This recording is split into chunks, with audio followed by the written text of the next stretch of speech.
নমস্কার। আজ আমার বহুদিনের প্রতীক্ষিত স্বপ্ন সত্যি হতে যাচ্ছে। বাগানবাজার এলাকায় আমি জানেন বহুদিন ধরে এই কাজ করছি। এখানে গরিব দুস্থ কেউ মাতৃহীন পিতৃহীন শিশুদের সহযোগিতা জন্য, তাদের শিক্ষায় আলোকিত করার জন্য। এবং প্রথম থেকেই যে দাদার কথা না বললে হয় না, এই যে সত্যেন তাঁতি, ইনি খুবই একজন সজ্জন ব্যক্তি। উনি আমাকে প্রথম থেকেই খুব সাহায্য করেছেন। যেখানে আমি এখন পড়াশোনা করাচ্ছি বাচ্চাদের, ওনার সহযোগিতা না হলে হয়তো ওই সেন্টারটা পেতাম না। তো অনেক অনেক ধন্যবাদ দাদার কাছে, নমস্কার।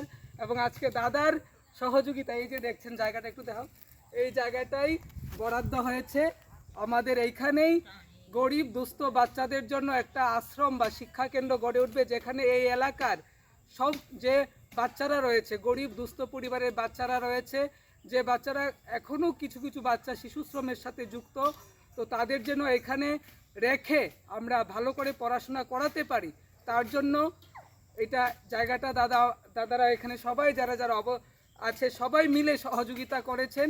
অনেক অনেক ধন্যবাদ তাদেরকে। তো এইখানেই গড়ে উঠবে আমাদের এই আশ্রম উৎসর্গ সামাজিক সংস্থার যে শিক্ষাকেন্দ্র, মাতৃছায়া শিক্ষাকেন্দ্র, গরিব দুস্থ অসহায় অনাথ শিশুদের জন্য।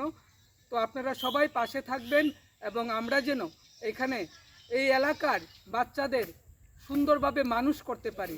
এখানে আসলে দেখবেন যে একটা জেনারেশন নষ্ট হয়ে গেছে, কিন্তু বাকি যে জেনারেশনটা আছে সেটা যেন কোনোভাবেই নষ্ট না হয়। এজন্য আপনাদের সকলের সহযোগিতা দরকার এবং সমস্ত ত্রিপুরাবাসী আমাকে সহযোগিতা করছেন বলেই কিন্তু আমি এরকম কাজটা করতে পারছি।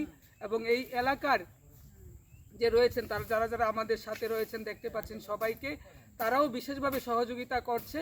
এবং আগামী দিনে তাদের সহযোগিতা নিয়ে খোয়াই এলাকার মধ্যে, খোয়াই এলাকায় এখন কোনো অনাথ আশ্রম নেই, একটা আছে আমপুরায়, সেটা শুধু এসটিদের জন্য। কিন্তু আমার কাছে এমন অনেক বাচ্চারা রয়েছে খোয়াইতেই যারা এখানে অনাথ আশ্রমে থাকতে চায়, কিন্তু এখানে আশ্রমটা পুরোপুরি হয়ে উঠলে আমরা এখানে আরও মানুষের জায়গা দিতে পারবো এবং গরিব অনাথ শিশুরা এখানে সুস্থভাবে সুন্দরভাবে বড় হতে পারবে। এবং এটার জন্য বাগানবাজার এবং খোয়াই এবং সমস্ত ত্রিপুরাবাসীর সহযোগিতা চাইছি, বিশেষ করে খোয়াইবাসীদের সহযোগিতা চাইছি। এবং এই দাদারা তো আমার পাশে রয়েছেই। যে সত্যেন্দার কাছ থেকে একটু যদি কিছু বলেন উনি। এখানে অনাথ স্কুল খোলার ব্যাপারে মাস্টারমশাই দীর্ঘদিন আমার সাথে আলোচনা করেছে।